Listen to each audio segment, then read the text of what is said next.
today, ladies and gentlemen, I'm going to Providence Wood. Now, this wood is a pretty remote wood, and this is where Providence would have grown up and spent her whole life, probably,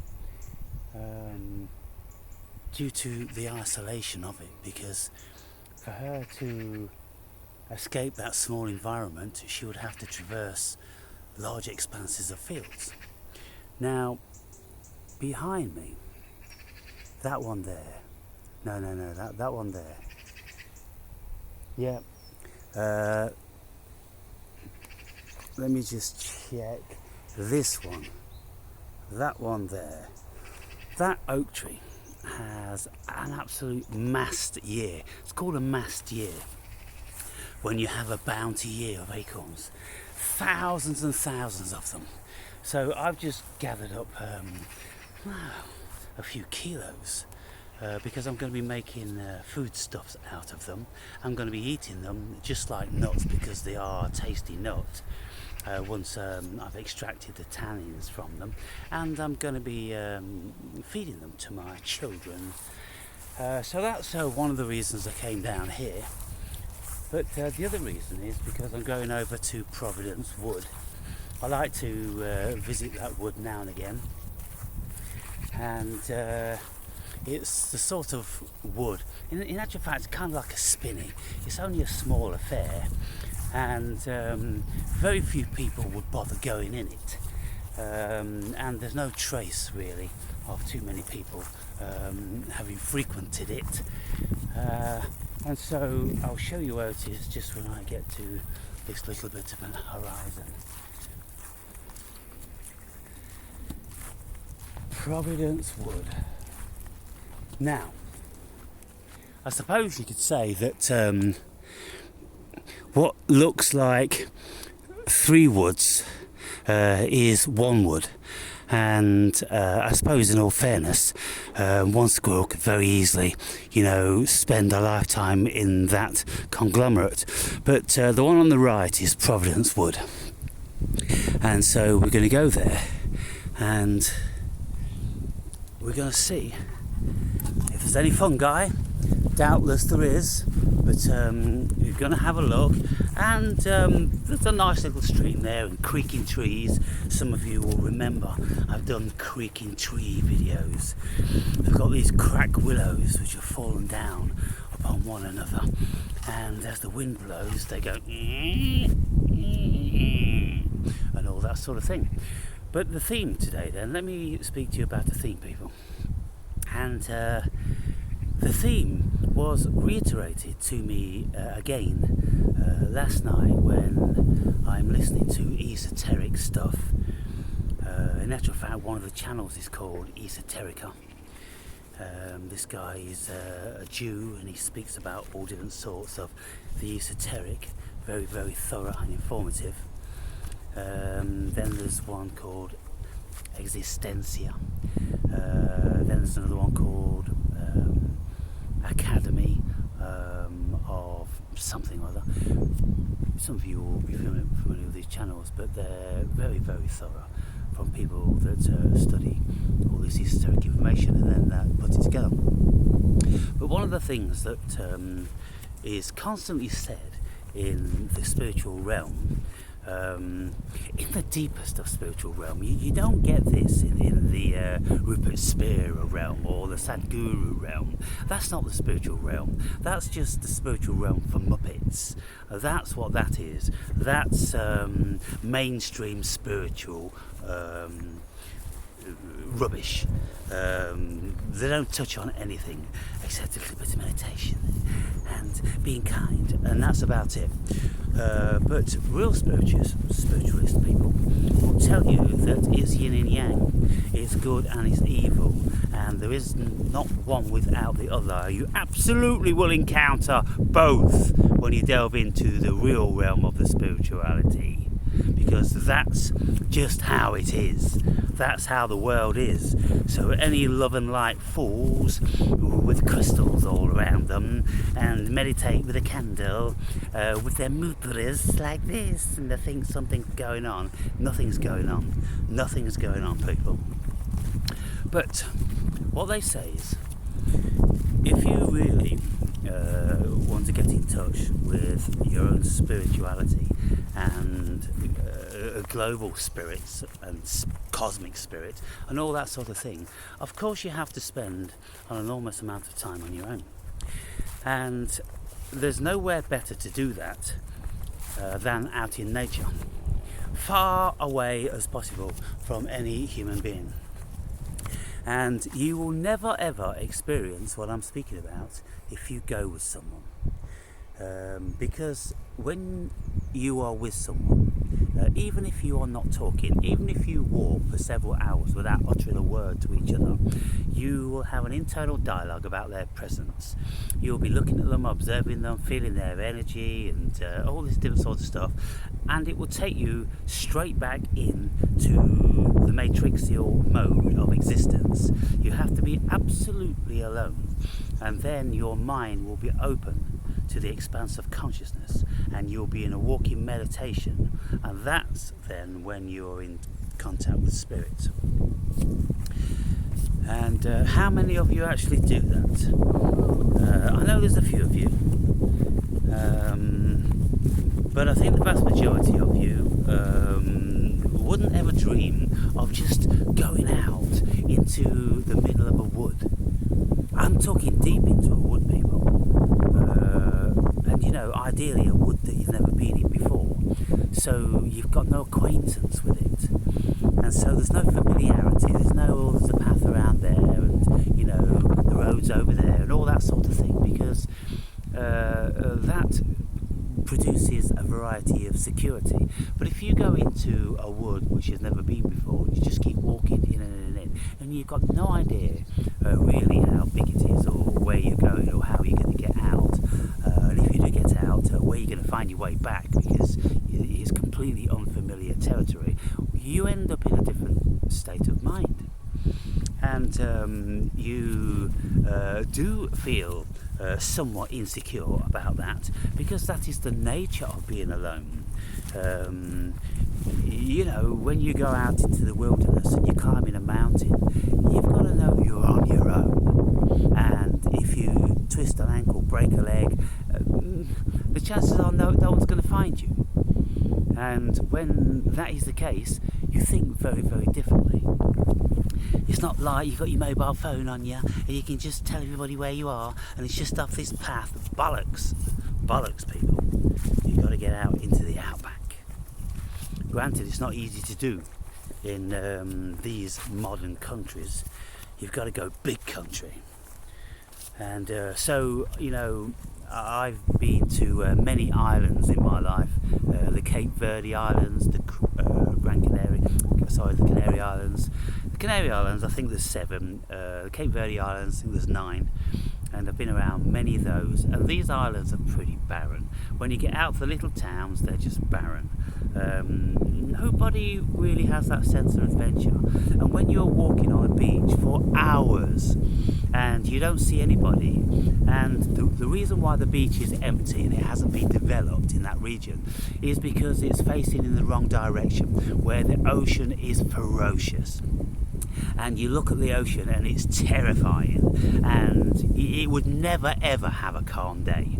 The very best you're going to get is like a medium tempest, where you've got like 6 sets of white foamy 10-foot waves smashing on the shore. That's a proper beach, people.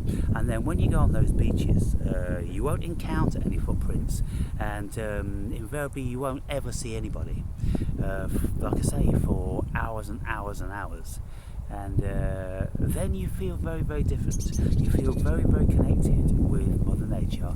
You feel very insecure and insignificant, and your life means nothing because it can be taken in an instant. In certain countries, if you step on something, a creature, then you'll be dead within a few minutes. When I was scuba diving on the Barrier Reef, we was warned against these cone shells, these very pretty cone shells. Pick one of those up. There's a spike that comes out the end of it into your hand, and you'll be dead within 10 minutes. All different sorts of things in Australia, in these hot countries, which will fuck you up, people.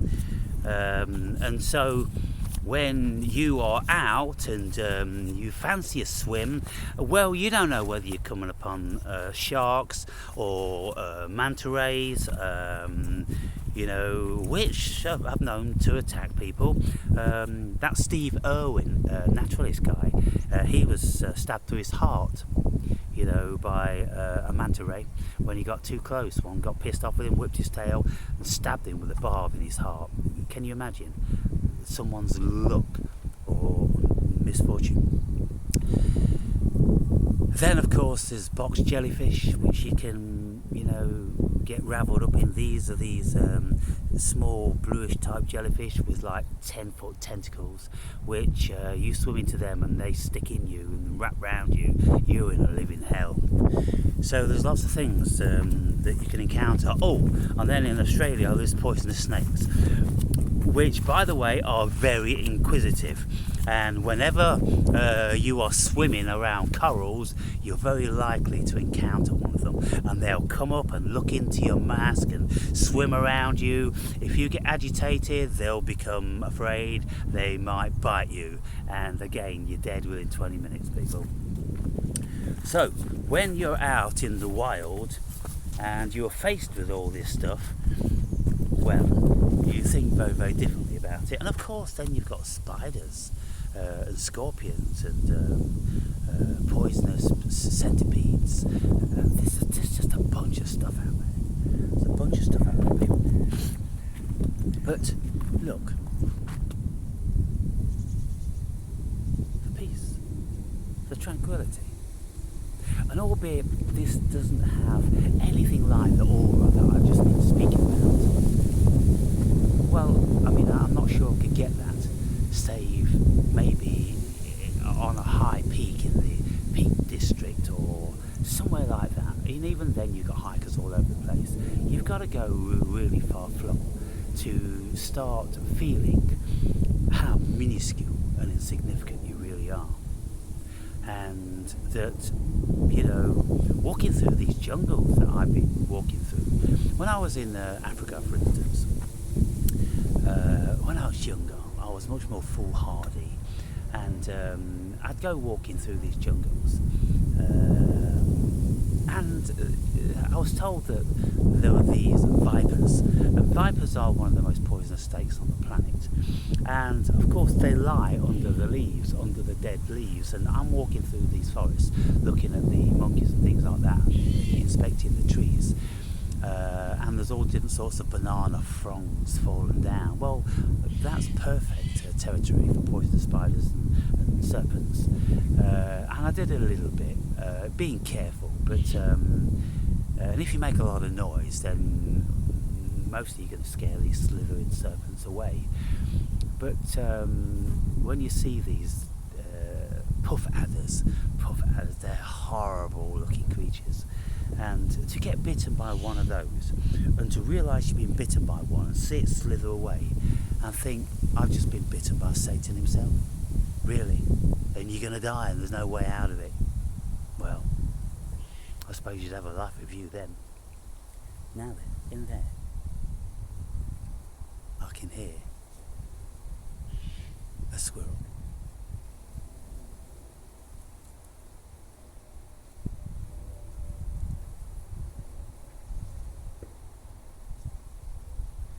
Now, that's one of the many sounds that they make, and I'm not sure what it means, but I'm going to go in here and see if I can see any of Providence's family members.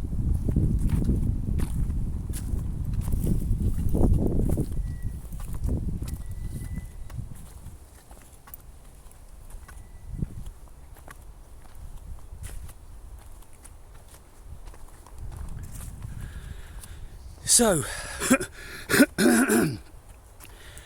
more and more, I'm speaking about the great divergence of the human being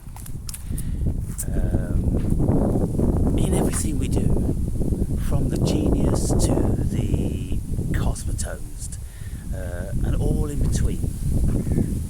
There is an enormous array of variation to the human being, the things that we can do, our level of intelligence, the perception that we have.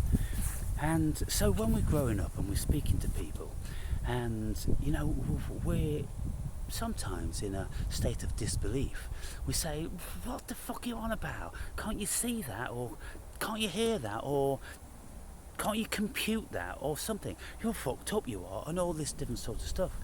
But the more we get to learn about the human mind and the psyche, the more we realise that we are massively different to one another. And people will see and perceive very, very different worlds. And so for years I was always banging on about my nature videos, saying, can you see it, can you see it?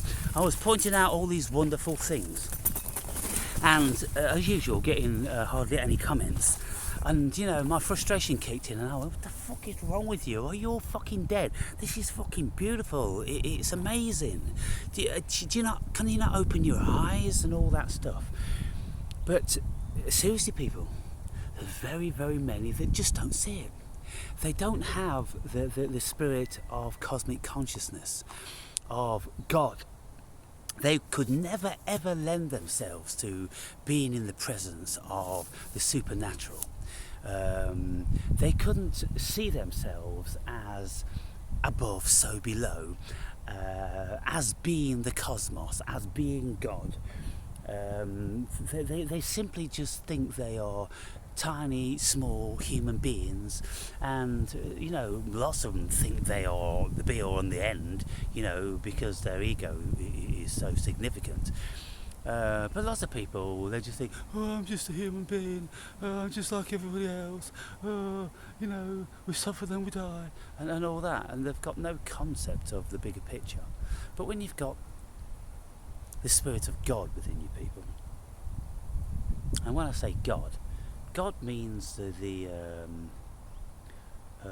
summum bonum. What is it? The summum bonum. Yeah, summum bonum. It's a difficult phrase to say. SUMMON. Summum bonum. Bonum. BONUM. It means the highest of the high, the purest of the pure. If there was a God, then it would be that. Nothing like these silly gods of Abrahamic gods or anything like that. Nonsense, just silly little demiurges they are, and there's thousands of them all around. But the summum bonum, that's what we feel, that's what we get in touch with, that's what we see everywhere. We see it in every single thing, we feel it in every single thing. We know we are it, it is that is us, and all the rest of it. Some people feel this, most don't. And when you don't, then of course you always want to be distracted. You always want to be entertained. You always want to feel as if you're doing something, because you feel lonely at the drop of a hat, because you don't have anything inside. And so for many, many years, all my life, when I was travelling, I started travelling on my own extensively when I was 17. And I was living in Canada when I was 17. And I started to realise when I was in my 20s that I never ever feel alone. What is it that gives me this power, this ability to be able to travel all over the world on my own in the most obscure and potentially dangerous of places. Why is it that I can do that without any reservation? Because I knew that I was the cosmos, experience in itself, and I always knew that this body, there was never ever gonna be any significant harm come to it. I just knew that. I just knew I was protected by something for some reason, and I still feel that way today. And I suppose I'll always feel that way because when you know what you are, well, there's nothing that ever can happen to you. Okay, this body can have an accident, this, that and the other, but ultimately it's all you, and you're infinite, and so this is just a blink of an eye experience. So let's not take it too serious. Let's not be afraid why we're here, because if you're afraid, it will close you down, and there'll be a billion things that you won't dare to do, like walking on your own in a little wood in case there's a boogeyman in there, or what if this and what if that. Well, you don't know, do ya? Well, if you fucking learn, you do know. And fortunately in this country there isn't anything that can kill you. The most poisonous snake we've got, and it's only slightly poisonous, is the adder, and we've only got two snakes, grass snake and the adder. And honestly, in all my travels around the British Isles, I've only ever seen two adders, and both very, very fleetingly, and probably a handful of grass snakes. They're very, very shy and elusive people. And so when you're walking through all the brush and everything like that, if there's a snake in the vicinity, it hears you at 1,000 yards and it's gone. So here we are, Providence Wood. Now, in one of these big trees were a couple of drays, and last time I was here there was only two drays, and so one of them must have been Providence home, and so I'm going in here. So I'll turn this around momentarily and negotiate this barbed wire fence. Now today it's very warm, and I've had to put my trousers on because of the amount of stinging nettles in this wood, but I'm pretty hot.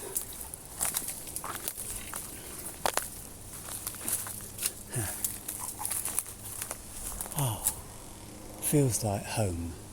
Now up there you can see there's woodpecker holes, and last time I was here I sat and watched red and black spotted woodpeckers milling around there, and I'm sure they're here now, but they've heard me and so they've done one. But if I just sat down and was quiet for 20 minutes, they'd be back. Now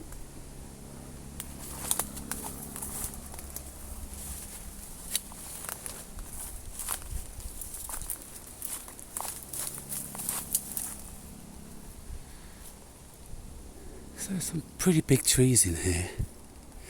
Look at that one up there. See that? That huge tree there? That wasn't there last time I was here. So that's a new one.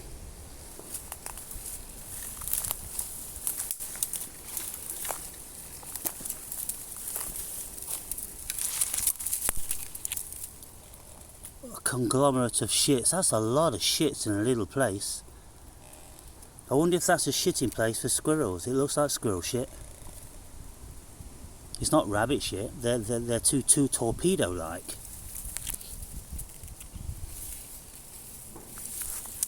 Wow, that's a huge tree. That is. Now, that one up there. You see that one? That one up there. Now, it kind of like, it looks like it could be just a crow's nest or something, because it's not round, it's just flat, isn't it? So yeah, I think that will be a crow's nest. or magpie's nest. But that one certainly is a dray. Now, because of the oh, look at this fungi over here. See, there's a lot of stinging nettles, and I've got this variety of sandal on today, but I can still get stung through those holes. But there's no way I'm going to wear shoes or boots on a day like today.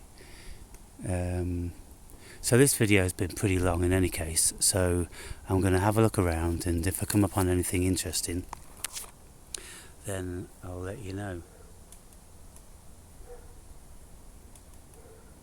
Having said that, it doesn't matter, does it? You can stop watching the video now if you want, but I'm just going to be bashing down some of these stingers and making my way through and having a look and seeing what I find.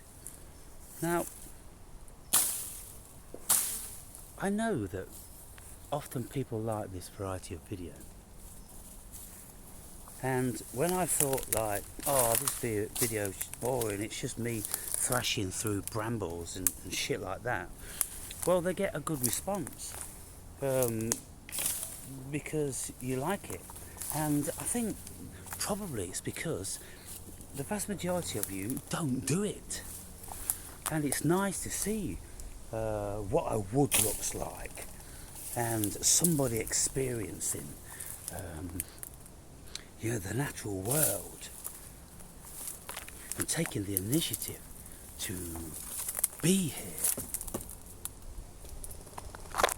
Can you hear that creaking tree? Don't you love that? Isn't that beautiful? Look at that. That's really, really soft, sponge-like. Now, I don't know what that is.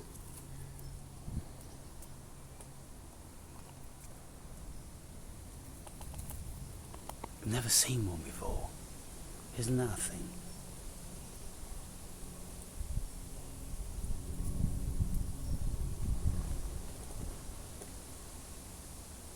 But you know, when you're in a wood, now then, there was a green woodpecker, chip, chip, chip, chip, in the background. When you're in a wood, and the only sounds you hear are maybe the rustling of the trees, the creaking magpie over there,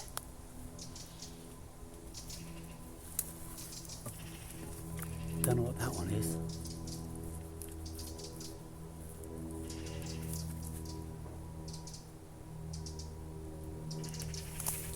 Hopefully I'll get a glimpse.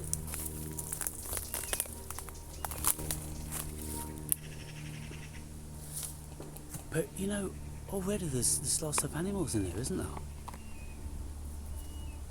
Different sounds.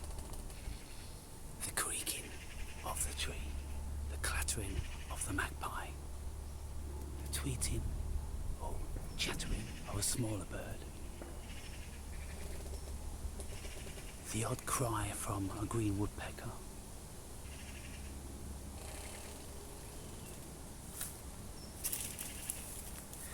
Now this morning, Providence was in my garden, and after 20 minutes of having a feed and going to berry nuts, I heard the cry of a baby squirrel, and I couldn't discern where it was coming from. It was most certainly 100 feet away, and I'm telling you, all of a sudden, Providence, she went like a statue, and her ears was going like this. And she was looking, and then she jumped in another place, and she was looking like that. And then I heard it again. And then she continued to eat her nut, looking like this and listening. And then I heard the cry again. And then when she finished the nut, she jumped down, she ran up the pole, onto the fence, and over the other side. And I'm pretty sure she was going to check on her babies. Now, whether it was her babies, they're pretty near, but as yet I just can't find them. But last night I was watching a video, one of these rescue teams in America, where people call them up to come to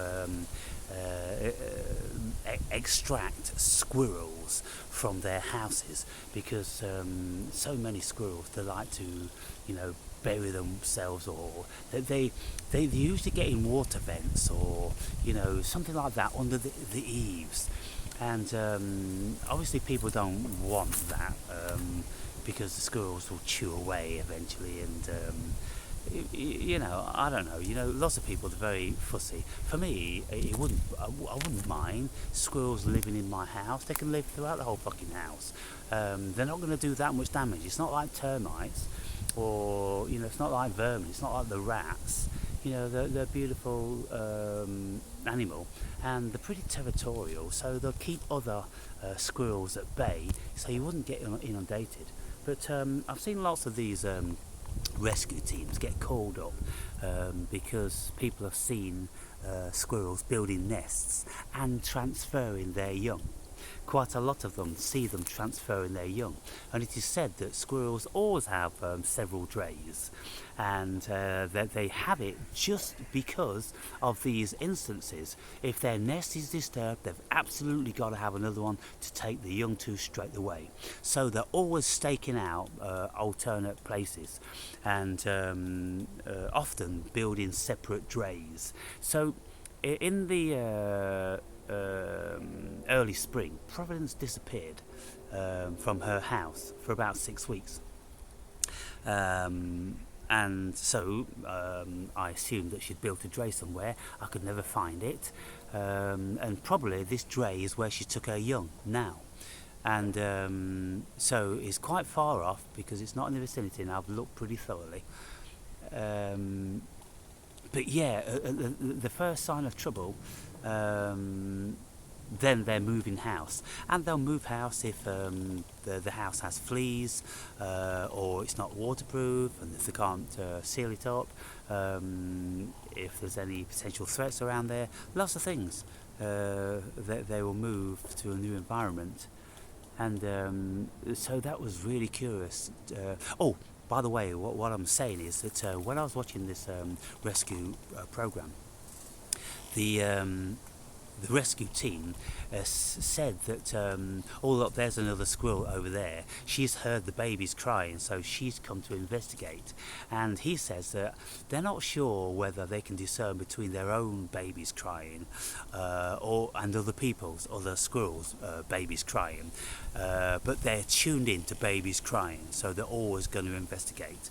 And there were a couple of other squirrels that came to have a look around, because what this rescue team did, they cut out a hole in this eave, and they put the babies out on the floor for the mother to come to pick them up. And the mother was around all the time. The mother was ferociously defending her babies.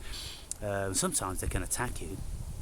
And whilst the rescue team were only 10 feet away, the mother was coming to pick its babies up and take them away.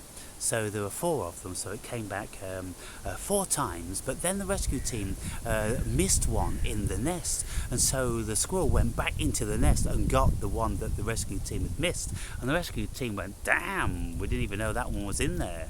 But she knew she was one missing. And they're black squirrels. I didn't even know there were black squirrels until I watched this video. I knew there were ginger ones and red ones, and beige and ginger ones, and there's quite a few varieties. And I suppose if red squirrels mate with grey squirrels, then you're going to get those different sorts of colourings. But I've never seen the black ones, and they're pretty big as well. They're the biggest squirrel I've ever seen. And so when I knew that Americans hunt squirrels, and I'm saying, well, why would you do that? There's no meat on them. But the biggest ones, they're about as big as a fully grown ferret or a stoat. They're quite, big. And I suppose if you have a taste for squirrel meat, then, you'd mess around with all that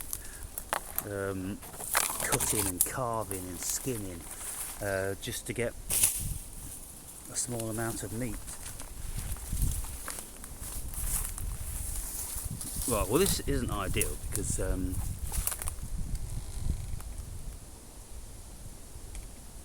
I need more stability, and I need 2 hands. But I'll just keep with you for a minute while I show you something.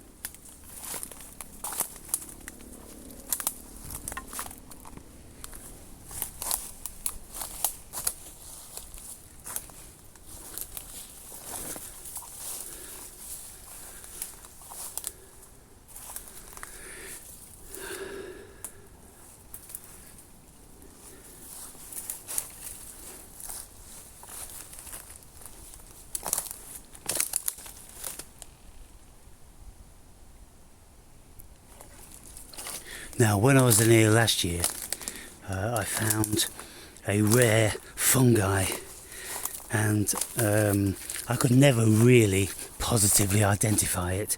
It looked a little bit like a variety, but it wasn't exactly like that.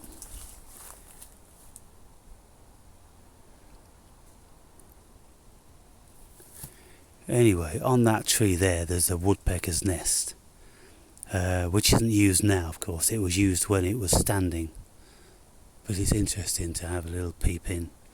But I need to beat down these stinging nettles. So, ladies and gentlemen, Providence Wood. Now, I haven't seen any squirrels. I've never seen any squirrels in here. So, if they are in here, they're very, very shy. But this is where Providence would have grown up and reared her family. And, well, it's a beautiful wood, very interesting, lots of stuff going on. And there's lots of different trees for them to feed from the seeds. And there's a water source because there's a little river.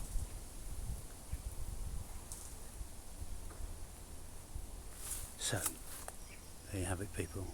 36 minutes, that'll do me on this one.